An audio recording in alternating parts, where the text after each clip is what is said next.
முத்து சொல்றாரு, மீனாவ ஒரு போட்டோ எடு. டிவில விளம்பர படத்துல நடிக்கிற மாதிரி இருக்கா என் பொண்டாட்டி. மீனா சொல்றாங்க, முத்து எனக்கு வெக்க வெக்கமா வருது.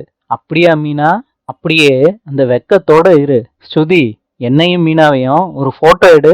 மீனா, அங்க பாரு. ஸ்ருதி சொல்றாங்க, மீனா நீங்க என்ன பாஸ்போர்ட் சைஸ் போட்டோவுக்கா போஸ் கொடுத்துக்கிட்டு இருக்கீங்க? என்னைய பாருங்க. நல்லா சிரிச்சுக்கிட்டு போஸ் கொடுங்க.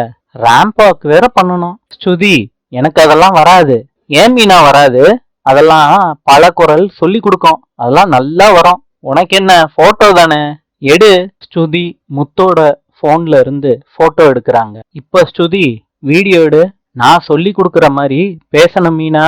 கல்யாணம், பிறந்த நாள் போன்ற பல விசேஷங்களுக்கு பூ அலங்காரம் குறைந்த விலையில் பிரம்மாண்டமாக செய்து கொடுக்கப்படும். பேசு மீனா. முத்து, வேண்டாம், எனக்கு ரொம்ப கூச்சமா இருக்கு. ஓனரம்மா, இப்படி சொல்லக்கூடாது. அப்பதான் நமக்கு நிறைய வாடிக்கையாளர் வருவாங்க. போஸ் கொடுங்க. நான் சொன்னதை சொல்லுங்க. சுதி, நீ வீடியோ ஆன் பண்ணு, எடு. ரெடி மீனா. மீனா பேசு. பிறந்த நாள், கல்யாணம் மற்ற பல விசேஷங்களுக்கு குறைந்த விலையில் பிரம்மாண்டமாக செய்து கொடுக்கப்படும். மீனா சூப்பரு. ஸ்ருதியும் மீனாவும் சிரிக்கிறாங்க. விஜயாவும் பார்வதியும் ஹோட்டல்ல வாங்கி சாப்பிடுறாங்க. அப்ப ரோஹிணி சொல்றாங்க, ஆன்ட்டி எனக்கு ஒரு போன் வருது, பேசிட்டு வந்துடுறேன். ஹலோ, சொல்லுங்க மேடம். நான் பேசுறது கேக்குதா?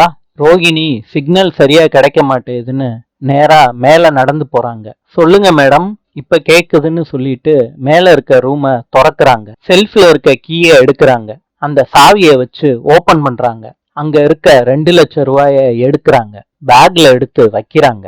திருப்பியும் அந்த ரேக்க பூட்டிட்டு சாவிய இருந்த இடத்துலயே வைக்கிறாங்க. போன் பேசிக்கிட்டே ரோஹிணி திருப்பியும் அந்த கதவை மூடிட்டு வெளியே வர்றாங்க. ஆமா மேடம், சொல்லுங்க, நான் வந்துடுறேன். சேம் லொகேஷன் தானே? போன் பேசிக்கிட்டே, ஆன்ட்டி உங்களுக்கு தண்ணி எடுத்துட்டு வரவா?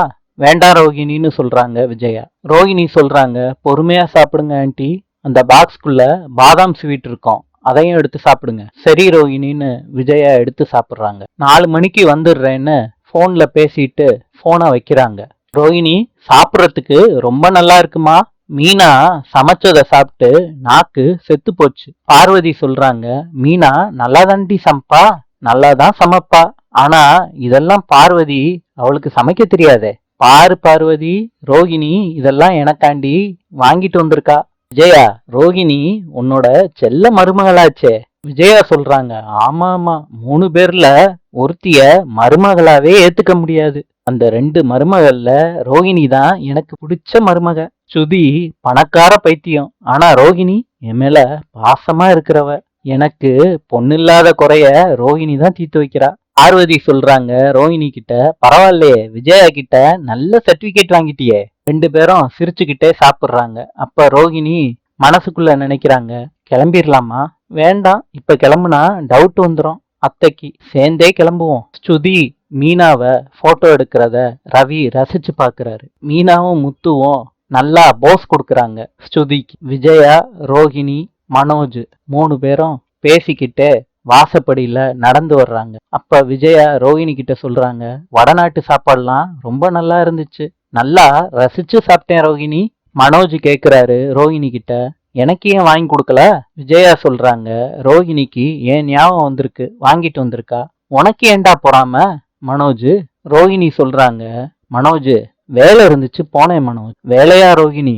ஆமா மனோஜ், அந்த ஃபங்க்ஷனுக்கு மேக்கப் போட போனேன்ல, அதை தான் சொன்னேன். அங்க கொடுத்தாங்க, அதை தான் ஆன்ட்டி கிட்ட கொடுத்தேன். மனோஜ் சொல்றாரு, இனிமேட்டு எது கொடுத்தாலும் எனக்கும் வாங்கிட்டு வா ரோஹிணி அப்படின்னு சொல்லிட்டு நடந்து போறாங்க. விஜயா சொல்றாங்க, கோவப்படுறான் பாரு, போறா மனோஜ். மனோஜ் என்ட்ரன்ஸ்ல வந்து நிக்கிறாரு. அப்ப மீனா சேலைய வச்சு மறைக்கிறாங்க முத்துவ. அத மனோஜ் பாத்துடுறாரு. அரண்டு போய் விஜயாவை கூப்பிடுறாரு மனோஜ். பாருங்கம்மா, 2 பேரு மூஞ்சிய மூடிக்கிட்டு நின்னுகிட்டு இருக்காங்கம்மா. அப்ப முத்து சேலைய லைட்டா ஒதுக்கிட்டு பாக்குறாரு. விஜயாவுக்கும் யாரு இருக்காங்கன்னு சரியா புரிய மாட்டேங்குது. விஜயாவும் அதிர்ச்சியோட பாக்குறாங்க. ரோஹிணியும் ஷாக் ஆகி நிக்கிறாங்க. நாளை சந்திப்போம்.